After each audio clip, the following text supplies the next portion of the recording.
Hello students, तो आगे चलते हैं ना। अब हम बात करते हैं टू ब्लॉक प्रॉब्लम।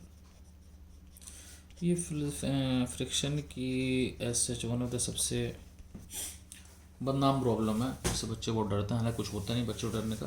अच्छा, एक चीज़ और, फ्रिक्शन में कई बहुत कॉम्प्लेक्स प्रॉब्लम होती है, बहुत ज़्यादा। ठीक है,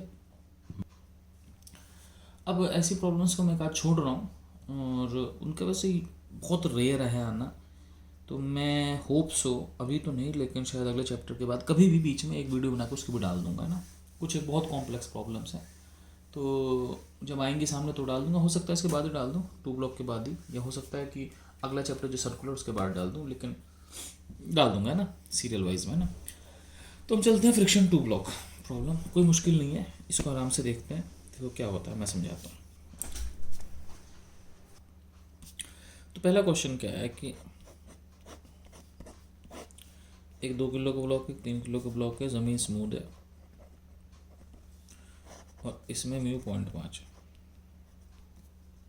ठीक है, और आपने फोर्स नीचे वाले पे लगाया। ठीक है, क्वेश्चन ये है कि फ्रिक्शन और एक्सेलरेशन बोथ ब्लॉक्स, फ्रिक्शन एक ही जगह होगी, एक्सेलरेशन दोनों जगह होगी। इफ़ ए एफ बराबर 20 न्यूटन है और बी एफ बराबर 30 न्यूटन। ठीक है, फोर्स 20 है, 30 है, तो दोनों ब्लॉक के एक्सेलरेशन क्या होगा, दोनों ब्लॉक की फ्रिक्शन क्या होगी। C F maximum so that they move together. इसके अलावा मैक्सिमम फोर्स क्या होगा जिससे वो साथ साथ मूव करें। ओके, तो लेट्स सी। अब इसमें क्या करें, इसमें एक समस्या ये होती है, हमें ये नहीं पता होता कि दोनों साथ चलेंगे दोनों अलग चलेंगे। जैसे मान लो आपने बहुत तेज़ी से खींच लिया तो हो सकता है कि 3 निकल जाए आगे, 2 पीछे रह जाए। धीमे धीमे खींचोगे दोनों साथ भी चलेंगे। तुम बोलोगे सर मैं समझ नहीं रहा, मैं इसमें समझने की बात ही क्या है, बहुत सिंपल। लेट्स सी, चलो भी देखते हैं क्या कहना चाह रहा हूँ मैं। जैसे कि ये एक ब्लॉक है, एक भगवत गीता। ठीक है, अब इसके ऊपर ये क्यूब रख दिया, क्यूबिक। अब देखो धीमे धीमे खींचूंगा दोनों साथ आएंगे, ऐसे दिखाता हूँ। धीमे धीमे खींचूंगा दोनों साथ आएंगे, लेकिन अगर मैंने इसको तेज़ी से खींच लिया तो ये आगे निकल जाएगा, वो पीछे आ जाएगा। ठीक है ना, जैसे देखो अगर तेज़ी से खींचूंगा तो ये पीछे रह जाएगा। तो इनका भी ऐसे ही है कि मान लो ये ब्लॉक बहुत बड़ा है, अब इसे खींच रहे हो तो ये पीछे रह जाएगा तेज़ी से खींचने पे। तो अगर छोटा हुआ तो गिर भी जाएगा, छोटा नहीं हुआ तो ये तेज़ चलेगा, धीमे चलेगा। तो वही बात है कि दोनों साथ चल भी सकते, नहीं भी चल सकते, साथ चल सकते हैं ना। तो हम क्या करें, साथ चलेंगे कि नहीं। तो हम लोग हमेशा, मैं हमेशा, मतलब आप जो चाहे वो मान लो, हम मैं ऐसा मान लेता हूँ कि लेट देम मूव टुगेदर।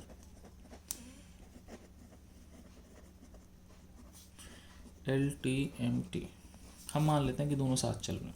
ठीक है, अब अगर दोनों साथ चल रहे हैं, लेट द मूव टुगेदर, तो देखते हैं।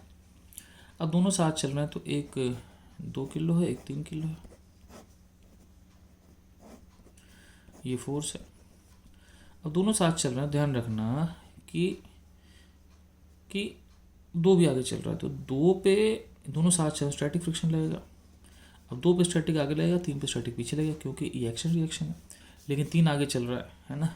ठीक है, तो ज़मीन का फ्रिक्शन लगना चाहिए, जो कि फिलहाल नहीं लगेगा, क्यों, क्योंकि ज़मीन स्मूथ है। तो इस पर स्टैटिक आगे, इस पर स्टैटिक पीछे। अब ए पार्ट में फोर्स है 20, तो एक्सेलरेशन होगा सिस्टम का 20/2 + 3। इसको गिनने की ज़रूरत नहीं, एक आगे एक पीछे कट जाएगा। कितना आएगा एक्सेलरेशन, 4 मीटर पर सेकंड स्क्वायर। ठीक है, अब बात करते हैं कि ये जो सरफेस है ना, इस सरफेस का लिमिटिंग और काइनेटिक कितना होगा। तो यहाँ देख लेते हैं, लगा देते हैं। इस सरफेस का लिमिटिंग काइनेटिक दोनों कितना होगा, म्यू × 2g। तो म्यू है 0.5, 2g है 20, कितना आ जाएगा 10 न्यूटन। इस सरफेस का लिमिटिंग काइनेटिक दोनों 10 न्यूटन होगा। ठीक है, अब दोनों 10 न्यूटन हुआ। ठीक है भाई, अब बात करते हैं किसी एक ब्लॉक की, या तो 2 की बात कर लो, इस पर स्टैटिक आगे है, या फिर 3 की बात कर लो, जिस पर आगे F20 है और पीछे स्टैटिक है। अगर 2 की बात करोगे तो नेट फोर्स बराबर m है। नेट फोर्स क्या हो गया, स्टैटिक, मास कितना है 2, एक्सेलरेशन हो गया 4, P4 कितना हो गया 8 न्यूटन। इसकी बात करोगे तो नेट फोर्स हो जाएगा 20 - स्टैटिक बराबर मास कितना है 3, एक्सेलरेशन कितना है 4, कितना हो गया 12। यहाँ से स्टैटिक कितना हो गया 8। आप कहीं से देख लो स्टैटिक 8 ही आएगा। अब सोचने की बात क्या है, अगर दोनों साथ चल रहे हैं तो एक्सेलरेशन 4 होगा, स्टैटिक कितना चाहिए 8 चाहिए। स्टैटिक हो कितना सकता है, स्टैटिक की मैक्सिमम वैल्यू होती है लिमिटिंग 10, ठीक है ना। तो स्टैटिक हो सकता है 10 और रिक्वायर्ड कितना है 8, है ना। तो नेचुरल सी बात है कि क्योंकि ये लिमिटिंग से कम है इसके लिए इसका मतलब कोई दिक्कत ही नहीं। तो कुल मिला के सिंपल सी बात होगी कि इनको साथ चलने के लिए फोर्स 20 है, ठीक है। आगे स्टैटिक लगेगी 8 जो कि परमिसिबल लिमिट्स में है, यहाँ भी स्टैटिक लगेगी 8, ठीक है ना। और ये पूरा का पूरा सिस्टम जो होगा ये 2 ये 3 ये 4 मीटर पर सेकंड स्क्वायर से चल जाएगा, ठीक है। अब चलते हैं आगे। अब क्वेश्चन का बी पार्ट में क्या था, एक 2 किलो था, एक 3 किलो था। अब इस पे फोर्स था 30 न्यूटन। अब वही करते हैं LT-MT। अगर दोनों साथ साथ चल रहे हैं तो इसको स्टैटिक आगे लगेगा, इस पर स्टैटिक पीछे लगेगा। ध्यान रखना कि लिमिटिंग जो है वो 10 तक जा सकता है। म्यू इंटू 2G, म्यू आधा था, 2G 20 था, आधा into 20। Let the move together, तो एक्सेलरेशन क्या होगा 30/2 + 3 कितना हो गया 6 मीटर पर सेकंड स्क्वायर, ठीक है। अब देखो 2 किलो को पकड़ लो या 3 को पकड़ लो, कोई फ़र्क नहीं पड़ता। 2 को पकड़ोगे तो स्टैटिक आगे है, 3 को पकड़ोगे तो 30 आगे है, स्टैटिक पीछे, ठीक है। अब ये ऐसे है ना। अब 2 की बात करते हैं तो नेट फोर्स बराबर है, तो इसमें नेट फोर्स तो एक ही है, मास कितना 2, एक्सेलरेशन 6, 12 आ गया। अब मैं दोनों पे नहीं लगाऊंगा, आखिरी बार लगा रहा हूँ। यहाँ पे होगा नेट फोर्स 30 माइनस स्टैटिक बराबर m है, m 3 है, एक्सेलरेशन 6 है, तो ये हो गया 18। यहाँ से स्टैटिक कितना हो गया 12, तो स्टैटिक कैसे भी कितना आ गया 12। अब सोचो इस सरफेस के लिए लिमिटिंग 10 है, इनको साथ चलाने के लिए स्टैटिक कितना है 12। क्या मुझे बताओ स्टैटिक 12 लिमिटिंग से बड़ा हो सकता है? If static is greater than limiting, static कितना आया 12, लिमिटिंग कितना 10, तो इसका मतलब पॉसिबल नहीं है, ये अनर्थ है। इसका मतलब कहीं ना कहीं गड़बड़ी है। अब गड़बड़ी कहीं नहीं बता रहा हूँ, गड़बड़ी एक ही चीज़ है, गड़बड़ी कुछ नहीं, स्टैटिक 12 से बड़ा हो नहीं सकता, गड़बड़ी कैलकुलेशन में भी नहीं। गड़बड़ी यहाँ है, गड़बड़ी कहाँ है, गड़बड़ी यहाँ है। हमने कैसे मान लिया कि दोनों साथ चल रहे हैं? ज़रूरी थोड़ी दोनों साथ चलें। इसका मतलब क्या हुआ, इसका मतलब ये आएगा दे मूव सेपरेटली, क्योंकि साथ चलने के हिसाब से फ्रिक्शन ही नहीं है। तो TMS, तो LT-MT और TMS, ठीक है, दे मूव सेपरेटली। अब सेपरेटली चलेंगे तो क्या लगेगा, काइनेटिक लगेगा, ठीक है। तो काइनेटिक लगाते हैं, तो देखो भाई 2 3 यहाँ हो गया 30 न्यूटन, ठीक है। अब इस पर काइनेटिक आगे और इस पर काइनेटिक पीछे, ठीक है। ध्यान रखना 2 आगे चलने की वजह ही क्या है, काइनेटिक। जैसे कि मान लो मैं आपको समझाता हूँ, फ्रिक्शन आगे ले जाएगी, जैसे इस केस में ये है, तो अब देखना कि मैं इसको आगे ले जा रहा हूँ, ठीक। तो ये जो देखो ये क्यूब, देखो ये क्यूब जो है वो आगे जो आ रहा है, देखो इस क्यूब स्क्रीन पर आगे नहीं गया, इसको आगे कौन ले जा रहा है, फ्रिक्शन ही आगे ले जा रहा है, ठीक है। अगर ये फिसल जाता तो भी आगे जाएगा, जैसे कि मानो समझना ये है, ठीक। अब देखना क्यूब की पोजीशन ये है। अब मान लो मैं फिर एक्सपेरिमेंट कर रहा हूँ, इसको पकड़ो कैसे होल्ड करना। देखो ये गिरा, लेकिन तो भी ये यहाँ से स्टार्ट हुआ, शायद ऊपर रेड था जो भी था, और यहाँ गिरा। तो कहने का मतलब वो फिसल भी जा रहा है तो भी चल आगे रहा है, पीछे नहीं जा रहा।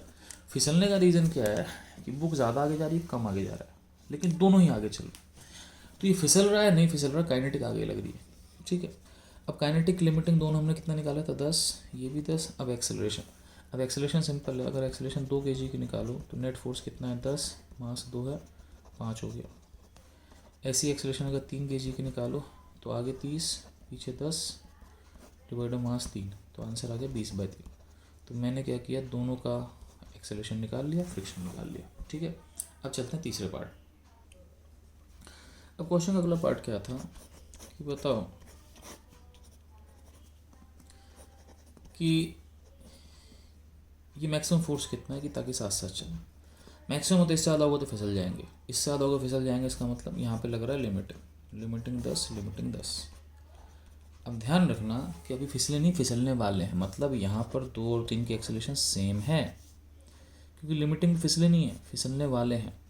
अब 2 की एक्सेलरेशन होगी 10/2 और 3 की होगी F - 10/3, F - 10/3, 10/2 क्या हो गया 5, 5 × 3 15, तो F बराबर क्या हो गया 15 + 10 25। तो फोर्स आपके पास 25 हो गया, ठीक है। तो फोर्स 25 हो गया आपके पास, ठीक है। अब हम चलते हैं अगले केस पे। तो इतने पर अच्छा, अगर आप पिछले क्वेश्चन पे ध्यान दो तो मैंने जानबूझ के डेटा ऐसे दिया था, देखो ये मैक्सिमम फोर्स जिस पे साथ चलेंगे 25 है। मैंने एक दिया था 20 जो मैक्सिमम फोर्स से कम था, इसलिए दोनों साथ चल रहे थे। एक दिया था 30 जो मैक्सिमम फोर्स से ज़्यादा था, इसलिए दोनों अलग अलग चल रहे थे। अब चल रहे हैं अगला क्वेश्चन। अगला क्वेश्चन ऐसा है कि सेम सही क्वेश्चन है, एक 2 किलो है, एक 3 किलो है। ऊपर एफ लगाया आपने और यहाँ पर म्यू दे दिया 0.6। ठीक है, ये ज़मीन फिर से स्मूथ है। ठीक है, अभी ज़मीन फिर स्मूथ है। अब क्वेश्चन क्या कह रहा है, 2 3 बिल्कुल सही है। ठीक है, तो वही बताना friction acceleration if A F बराबर 15, बी एफ बराबर 22 और सी पार्ट वही एफ मैक्स 7 मतलब दोनों साथ चले। तो बिल्कुल सेम तरीके से मैं सवाल कर रहा हूँ, लेट्स सी। ठीक है, सवाल करते हैं। पहला कितना था भाई, फोर्स था 12 नहीं 15, तो 15 न्यूटन यहाँ लग गया। अब इस केस में क्या देखना है मेरे को, इस केस में मुझे ये देखना है फ्रिक्शन लगेगा कहाँ, नीचे तो फ्रिक्शन लगेगा नहीं। अब देखो जब 2 चलेगा तो 3 भी चलेगा। तुम बोलोगे सर नहीं कैसे चलेगा, देखो भाई ऐसा है, हमारे दिमाग में फ्रिक्शन घुसी पड़ी है, लेकिन अगर 3 के नीचे फ्रिक्शन नहीं होगी या बहुत कम होगी तो 3 चलेगा। तुम बोलोगे नहीं सर मैं नहीं मानता, मैं कहूँगा देखो समझो, मैं समझाता हूँ, देखो आराम से मान लो, होल्ड करो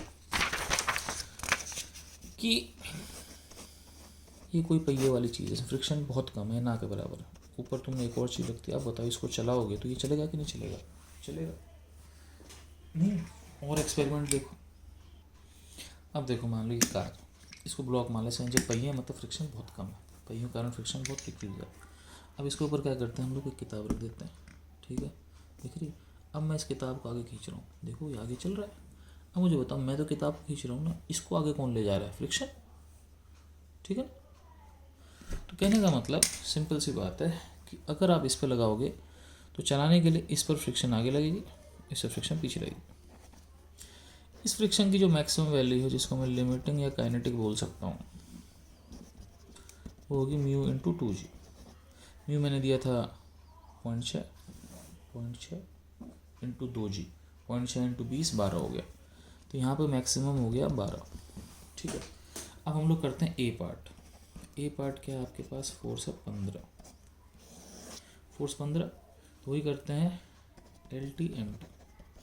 मान लो दोनों साथ चल रहे हैं तो 15 है, दोनों को एक ही ब्लॉक मान लो, तो एक्सेलरेशन हो जाएगा आपका 15/2 + 3, तो 3 मीटर पर सेकंड स्क्वायर हो गया। अब हम चलते हैं आगे। अब हम किसी एक को कंसिडर करते हैं, मैं 3 को कंसिडर करूँगा, 3 पे एक ही फोर्स है, मैं दोनों कंसिडर नहीं करूँगा। साथ चलने के दोनों की स्टैटिक चीज़, स्टैटिक क्या होगा, मास इंटू एक्सेलरेशन, मास कितना है 3, एक्सेलरेशन कितना है 3, आ जाएगा 9। अब देखो लिमिटिंग काइनेटिक कितना है बच्चों, लिमिटिंग काइनेटिक 12 है। अब यहाँ पर जो रिक्वायर्ड है वो लिमिटिंग से कम है, तो इसका मतलब कोई दिक्कत ही नहीं। तो कुल मिला के सिंपल सी बात है, एक्सेलरेशन 3 होगी और स्टैटिक फ्रिक्शन लगेगा कितने का, 9 का। हाँ, अगर ये स्टैटिक फ्रिक्शन 12 से ऊपर आता तो दिक्कत थी। अब दूसरे केस में ये जो फ्रिक्शन है 12 से ऊपर आएगा, कब, फोर्स आपके पास 22 है। Let's see page number 4, same वही क्वेश्चन है, 2 किलो 3 किलो, ये फोर्स है 22। ठीक है, ये फोर्स 22 हो गया। म्यू कितना आपके पास 0.6, सेम ही है। तो इसको चलाने वाला आगे स्टैटिक था, इसको स्टैटिक रोकने वाला था, है ना। एल टी एम टी मान लिया हमने, एल टी एम टी माना, तो एक्सेलरेशन कितना होगा 22/2 + 3 4.4 मीटर पर सेकंड स्क्वायर। किसी एक को पकड़ लेते हैं, मैं 3 को पकड़ूंगा, 2 को 3 को किसी को पकड़ो, एक ही बात है। एफ एस बराबर एम है, एम कितना है 3, एक्सेलरेशन है 4.4, 3 चौके 12, 1 3 चौके 12 13। इसके लिए स्टैटिक फ्रिक्शन कितना आ गया 13.2 न्यूटन, 13.2 न्यूटन आ गया। अब आप ये देखो 13.2 न्यूटन। यहाँ पर मुझे पता है कि जो मैक्सिमम फ्रिक्शन है 12 है, मैक्सिमम फ्रिक्शन कितनी है 12 है, लिमिटिंग। अब ये सब काम करने के लिए आपके स्टैटिक फ्रिक्शन कितना आ गया 13.2 आ गया। अब ये तो लिमिटिंग से बड़ा है, तो इसका मतलब ये अनर्थ है। अनर्थ किस चीज़ का है, आंसर अनर्थ नहीं है, आपका अजम्पशन अनर्थ है। क्या अजम्पशन था आपका, एल टी एम टी की दोनों साथ चल रहे हैं, ज़रूरी थोड़े है कि दोनों साथ ही चलें। तो इसका मतलब क्या हुआ, टी एम एस बोले तो they move separately, they move separately मतलब दोनों अलग अलग चलेंगे। भैया चला दो अलग अलग, तो चला देते हैं अलग अलग, तो चला देंगे अलग अलग, तो काइनेटिक लगेगा। काइनेटिक भी कितना था बच्चों आपके पास काइनेटिक भी आपके पास था म्यू इंटू 2g, म्यू था 0.6, 2g 20, 12। तो अब क्या हुआ, इस पर लगा 22, ठीक है, इसको काइनेटिक आगे लगा 12, इसको काइनेटिक पीछे लगा 12। अब एक्सेलरेशन सिंपल है, 3 किलो का एक्सेलरेशन होगा 12/3 कितना हो गया 4, 2 किलो का एक्सेलरेशन होगा 22 माइनस 12 डिवाइड बाई 2, 22 आगे 12 पीछे डिवाइड बाई 2 कितना हो गया 5। तो एक्सेलरेशन आपके पास 4 आ गया, 5 आ गया, फ्रिक्शन आपके पास आ गई। तो यहाँ दोनों अलग अलग चलेंगे, ठीक है। ओके, आगे चलते हैं। इसका सी पार्ट और देख लेते हैं। सी पार्ट क्या करेगा, मैक्सिमम फोर्स क्या होगा जिससे दोनों साथ चले, तो 2 3 एफ मैक्स साथ साथ चलने के लिए क्या होगा बच्चों कि इस पे लिमिटिंग आगे लग जाएगा, लिमिटिंग कितना था बच्चों 12, इस पे लिमिटिंग पीछे लग जाएगा, लिमिटिंग कितना था 12। अब यहाँ पर जो एक्सेलरेशन है वो 2 और 3 का सेम होगा, ठीक है। 2 का एक्सेलरेशन होगा एफ माइनस 12/3, एफ आगे 12 पीछे डिवाइड बाई 3, और 3 का होगा 12/3, 12/3 कितना होगा 4, तो 3 इंटू 4 12, तो एफ माइनस 12 बराबर 12, एफ कितना आ गया 24। तो 24 पे दोनों साथ चलेंगे। अगर आप डेटा देखो तो मैंने क्या दिया था, मैं थोड़ी गलती कर रहा हूँ, ऊपर को होगा एफ माइनस 12/2, नीचे को होगा 12/3, ये 4 आ गया, तो एफ माइनस 12 बराबर 8, तो एफ कितना आ गया 20, ठीक है। तो एफ आपके पास 20 आ गया, तो इसका मतलब मैक्सिमम फोर्स 20 है। अगर आप डेटा देखो तो मैंने जब क्वेश्चन दिया था तो मैंने क्वेश्चन में 2 पार्ट दिए थे, तो ये 20 तक साथ चलेंगे। तो आप देखो मैंने क्वेश्चन में 2 पार्ट दिए थे, एक पार्ट दिया था मैंने कि एफ 15 है, 20 से कम था, दोनों साथ साथ चले, एक एफ 22 है, 20 से ज़्यादा, तो दोनों अलग अलग चले, ठीक है। अब चलते हैं आगे। तो इस वीडियो को हम यही एंड कर देते हैं। मैं आपको बिल्कुल डिट्टो 2 ऐसे सवाल और दे देता हूँ, एक जिसमें फोर्स ऊपर लगेगा जैसे ये था नीचे वाले पे, और एक जिसमें फोर्स ऊपर वाले पे लगेगा, ठीक है ना। तो वो आप कर लो, ठीक है। फिर हम मिलते हैं अगले वीडियो में, और अगला वीडियो फ्रिक्शन का लास्ट वीडियो होगा, ठीक है। उसके बाद शायद एक मैं टफ प्रॉब्लम वाली वीडियोस डालूँ जिसमें बहुत सारे रेयर से क्वेश्चन आएंगे, नहीं तो शायद नहीं भी डालूँ, ठीक है। वो अपन देख लेंगे। ओके बच्चों, बाय।